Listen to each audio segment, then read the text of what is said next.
She avoided mirrors, not out of vanity, because they were pointless. For as long as he could remember, he hadn't seen anything there. Just the room, the window, the picture frame. Not her. She learned tricks, applying lipstick without looking, comb in her pocket, fingers guiding her hair, dark neutral clothing, nothing that required fine-tuning, photographs, always blurry, as if the face were a flaw in the light. In the building, they didn't talk to her much. She wasn't antisocial, just discreet. I worked from home, quiet shifts. Deliveries were left at the reception desk. Lists, schedules, everything written down. No surprises. Even so, the house still contained noises that weren't its own. The wood creaked slowly, as if it were breathing. The tap dripped at regular intervals like a metronome, and sometimes in the early morning, a distant sound of footsteps in the hallway. 3 steps, pause. 3 steps, pause. The pattern returned, night after night. In the room, there was an antique mirror inherited from her mother. Dark wood frame, wear on the edges. When I was a child, they said I was handsome. To her, it was just an empty rectangle. He tried to cover it, first with a sheet, then with tape, but I always ended up taking it off without remembering why, as if something were asking to let the mirror breathe. That afternoon, the light faded early. Overcast sky, low wind. She made tea, walked around the house, and checked the locks. A calming routine. She opened the notebook with the lists. She marked off completed tasks. Read, reply to emails, avoid phone calls. I didn't need anything else. As he walked past the room, he stopped. The mirror restored the room to its original state. Bookshelf, plant, curtain, nothing from her. Still, she felt that someone was watching her. He turned slowly. Empty house. Silence. The doorbell rang, a single short touch. Then 2 more. Exact intervals. The same rhythm of the steps. She didn't move. The sound hung suspended in the house like a forgotten object in midair. Who knocks in the afternoon without warning? Through the crack in the door, she saw the dark hallway. Nobody. The hand remained still on the doorknob. The metal was cold. He breathed. He opened up. The deserted corridor smelled of dust and distant rain. On the doormat, a brown envelope. No stamp, no return address.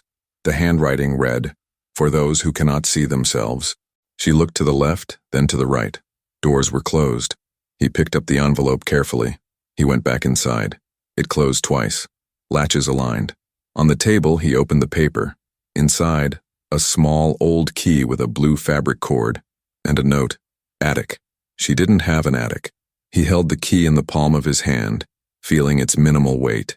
She looked in the mirror. The mirror looked at the house. Nothing from her. The doorbell rang again. Twice. Slowly. She put the envelope down and walked to the door. Empty hallway. Again. The entire building seemed to be holding its breath.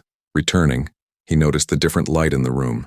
A denser gray, as if the afternoon had entered uninvited. The mirror reflected the room perfectly. But for a second he swore he saw a movement at the edge of the painting. A strand of hair? Nothing. Perhaps the wind from the poorly closed window. He opened cupboards, checked the ceiling. No stairs. No hatch. Attic, where? Under the curtain, the floor creaked. He pushed with his foot. Nothing. In the hallway, the cold tiles reflected silent footsteps. The refrigerator made a low noise and died again. In the kitchen, the light bulb flickered. In the reflection of the window, the hallway appeared longer than it actually was. Perspective, he thought. Tiredness. He placed the key on the table and waited. Nothing happened. He waited longer. Nothing. He began reading the note again, word by word. Attic. No instructions. No signature. He returned the paper to the envelope. When he closed it, he heard a crack. And the way. He returned slowly. The mirror was slightly crooked. It's as if someone touched the frame and forgot to align it. She straightened up. The glass groaned softly, an almost organic sound. Behind the mirror, a darker line on the wall. Vertical markings. 2. She pushed the frame a few centimeters. The plaster gave way in a discrete rectangle. There was a narrow door there, painted the same color as the wall. No lock, just an old hole. The key went in easily. A spin. Click. The door opened, just a crack. Cold air escaped, smelling of wood and stored cloth. Into the darkness. He picked up his cell phone and turned on the flashlight. A cubicle, short steps, slight incline. It wasn't exactly an attic, perhaps an in-between place. Stairs leading to a storage space that was lost in the building's design. or something someone wanted to forget. She went down 3 steps. The floor protested. There, a second, smaller mirror, leans against the corner, fabric covering half of the glass. He pulled slowly. Nothing. Another reflected room. Hers. Without her. The heart began to make its presence felt in the ears. The flashlight swayed slightly. She breathed in, held her breath, and exhaled. On the glass, a shadow passed through the frame of the door that led to the room. She turned her face away, staring at the actual opening. Nobody. She looked again at the small mirror. The room reflected. The floor plan. The curtains. Something out of place. The clock on the wall showed a different minute. The doorbell rang. Once, from outside. And then immediately afterwards, another one inside the cubicle. The same sound, identical. It's as if the house had 2 doors. She went upstairs. The hallway waited, motionless. He opened the door. This time there was someone. A woman on the other side, hair tied back, light-colored coat. Attentive eyes without haste. I brought nothing in my hands. He simply said, "May I come in?" For a moment, nobody breathed. The visitor didn't seem lost, nor scared, just certain that this was the place. "You called me," he said, as if informing someone of a time. The phrase hung in the air, searching for an owner. She didn't answer. He opened the door wider. The woman entered, glanced around the room, and stopped in front of the antique mirror. "This is where it hurts, isn't it?" The question didn't require an answer. The visitor approached the frame, touching the wood as if appeasing an animal. Through the glass, the room was arranged as always. All objects. No bodies. "You don't see yourself," she continued, "but you see everything around you."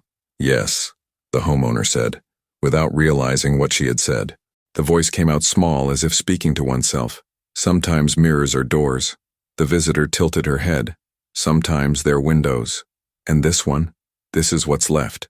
They stood there side by side. 2 women facing a scenario that resisted recognizing one of them. The light changed almost imperceptibly, as if the day had decided to stay. "Who are you?" the homeowner finally asked. The other one smiled toothlessly. "It depends on who's looking." The clock advanced 1 second in the reflection, but was behind on the actual wall. A delicate mismatch. The visitor reached into her pocket and pulled out a blue ribbon, the same color as the string attached to the key. He tied it to the edge of the frame. The knot remained firm, beautiful, useless. "Listen," she said. "When the doorbell rings, don't open the door. But I opened it today. Today you needed to know where to look." The 2 remained quiet. In the cubicle, the cell phone light was still on, casting a pale cone of light. The visitor turned to leave. He stopped at the door. "If you hear footsteps at 3 o'clock, count only to 2. "Why?" "Because the 3rd one is yours." The woman left without making a sound. The door closed without slamming.